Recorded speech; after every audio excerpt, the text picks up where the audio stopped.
င်္ဂလာပါရှင်စုပါဒီနေ့မှာတော့ကျုပ်ပန်ကလေးလှူစားဖြစ်တာနဲ့အားလုံးကိုပြန်လည်မျှဝေပေးလိုက်ပါတယ်နော်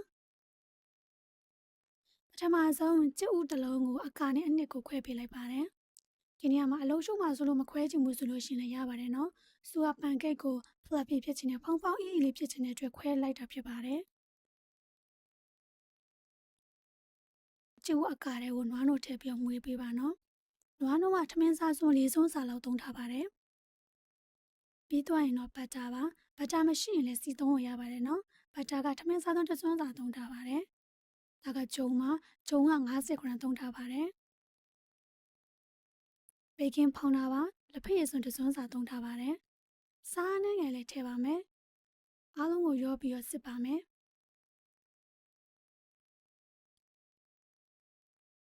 ပြီးသွားရင်တော့အားလုံးသမအောင်ပွေးပေးလိုက်ပါနော်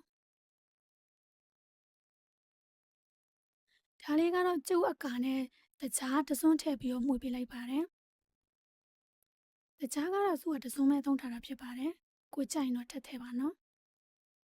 ပြီးသွားရင်အနှစ်နဲ့အကာနဲ့ကိုရောပေးလိုက်ပါတယ်ကျုပ်အနှစ်နဲ့အကာရောပြီးမှုတဲ့ခါမှာဖြည်းဖြည်းလေးပဲမှုပေးပါနော်အဲ့လိုမှမဟုတ်ဘူးဆိုလို့ရှိရင်ကျုပ်အမြုပ်ကလေးတွေကပျောက်သွားတတ်ပါတယ်ပြီးသွားရင်တော့အပူပေးထားတဲ့ထဲကိုထဲမှာထည့်ပေးလိုက်ပါတယ်ရှည်နဲ့ငယ်ထည့်ပြီးတော့ဖုံးအုပ်ပေးထားလိုက်ပါနော်3 မိနစ်လောက်ကြာရင်တော့အပေါ်နဲ့အောက်လှန်ပေးပြီးအဖုံးလေးပြန်အုပ်ပေးပါနော်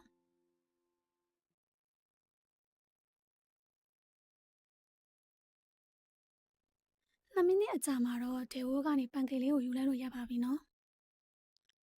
ဒါဆိုရင်တော့နူးနူးညံ့ညံ့နဲ့အရန်စားလို့ကောင်းတဲ့ကျူပန်ကေလေးရပါပြီစုကတော့အပေါ်မှာပြားရည်လေးဆန်ပြီးတော့စားလိုက်ပါတယ်ကျုပ်ကိုတစ်လုံးနဲ့လောက်ထားတဲ့ပန်ကေလေးပေါ့နော်အသားလေးကနူးနူးညံ့ညံ့လေးနဲ့အိတ်စားလို့ကောင်းပါတယ်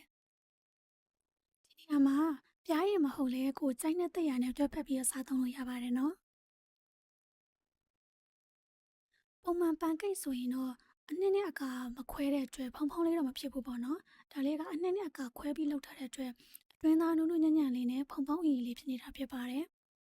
ဆိုရဲ့ဗီဒီယိုလေးကိုအဆုံးထိကြည့်ပြီးတယောက်စီတိုင်းကိုကျေးဇူးတင်ပါတယ်ဗီဒီယိုလေးကိုသဘောကျတယ်ဆိုရင် like and share လုပ်ပေးပါဦးနော် channel လေးကိုလည်း subscribe လုပ်ပေးပါဦးလို့ဆိုနေတောင်းဆိုချင်ပါတယ်နောက်ဗီဒီယိုတွေမှာထပ်တွေ့ကြမယ်နော် bye bye